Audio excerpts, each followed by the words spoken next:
Good morning, guys. How are you? I'm at the beach. It's nice and beautiful. A little before 8 a.m., but the sun is deceiving. It's a little chilly over here. We're here for Brianna's birthday. Um, I have on my turtleneck, as you can see, pink and white, with some activewear pants and sneakers. The message I have for you today is I never thought of divorce. Really, I never did. I never thought of divorce. I thought of murder. When I got married, I remember when my husband wanted to take me on the first date, he was like, where can I take you out to eat? I'm like, no, if you want to be with me, you would have to go to church with me. And at the time I was going to church to the friend's service. So he was going to church with me. We dated. And no, we were not intimate until we got married. Remember yourself. If you were on your period for 1 year or 1 year, day by day, you wouldn't want to have sex again. So besides the religious belief, it was the fact that, I just got out of that birth control side effect that was so brutal. So we married. Everything was going fine at first. We met in the restaurant industry within a few months. I believe less than 6, he became a manager. So I'm like, okay, he has a work ethic. So everything was fine. We got Brianna. Obviously, I got pregnant 3 months after I got married. And things were still okay. But one day I was on the phone with him and he was like, I quit my job. I'm like, what happened? I felt disrespected, he said. Up to today, I don't know what has happened. And I've had very varied stories about the people we used to work with told me other things. So we got married and he was at home 1 year. He was sitting at home 1 year while I'm working a full-time job to keep a roof over our head. Looking back, that's when I should have left, because it's like, it's not fair. It's a role reversal. Why are you sitting at home for 1 whole year while I'm the one going to work and bringing in the money? I mean, because when I started doing that, he was in his head, he was like, there is nothing she won't do to stay. There is nothing she won't do to make sure we will be fine. So that was it. And I was like, red flag. So, but I still tried to work through it. And after that, he didn't really want to have more than 1 kid, but I always wanted 3. So we met in the middle. We said we were going to have 2. But then he was like, no, I don't want any more kids. I'm like, I want kids. You know my story. You know the reason why I want kids is to, to pick up that family lineage that was cut off short. So he didn't, mind you, he didn't want me to have kids. But when things started going left and I started telling him, hey, if you don't get yourself together, then I'm going to leave you. Then I was set up to get pregnant. That's when Braylon came. And when I was pregnant with Braylon, he was like, no, you should have an abortion. I'm like, why would I have an abortion? I did everything the right way. I did everything according to the Holy Book. And you knew I wanted more kids. Why would you get me pregnant on purpose? Because usually you're very careful about that. So needless to say, I went through hell during my pregnancy. I went through hell. He was driving me from and to work. He stopped doing that. That was during the time where Metro was like kind of shut down. So I had to catch 3 buses from and to work. I'm like, you know what? No worries though. I went ahead and got my license. I didn't have my license. Why? Because when I first got here at 19, I didn't need it. I grew up the daughter of a diplomat, very privileged. We had chauffeurs, maids. I didn't need a driver. And when I got here, I took my driving test. I was supposed to take it at 19, but I didn't. I was into an accident. I was on the bus. I was sitting at the front and I flew off. I was so scared. I'm like, I don't want to drive. So that's kind of stood me back. But okay, so when I was pregnant with Braylon, I went ahead. I got my license. I got my car, all that without telling him. He said, oh my God, how do you know how to do that? Do you drive? Can you drive? He didn't want to teach me how to drive. But I put myself through school again.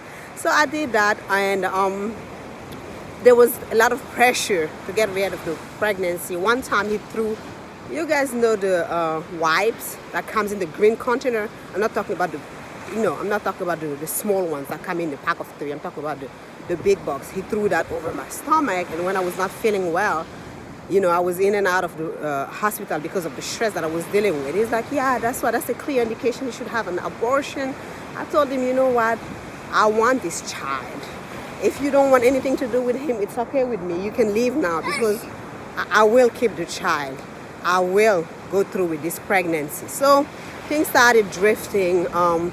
It was so bad that even when I was in labor, he was on his phone watching videos. One doctor got really mad. She's like, "Are you gonna be part of this process, Dad? If not, I need you to get out of the room. Can you hold her leg or something?" So we did. I went, I went through, got my baby, and after that, because he was working at night, mind you, only 3 times a week, 4 or 5 hours, but every time he's complaining, "Oh, I'm so tired." I'm like, "I'm working a full-time job. Why would you be tired?"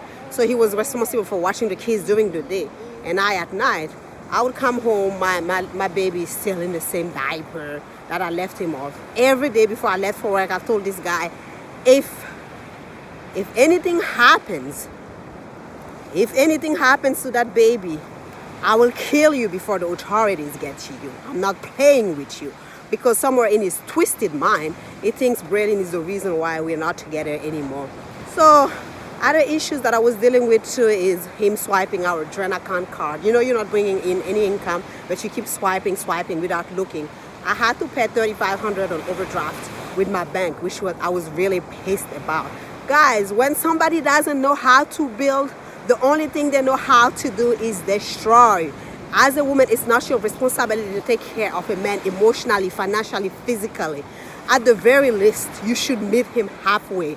So if he's not doing right by you, don't make the excuse that, "Oh yeah, I'm staying with him because of the kids." No, the kids see the toxic energy, and that will affect them in the long run. You're teaching your kids to settle. You're teaching your kids to just go through. You're teaching them limitations and the spirit of contentment.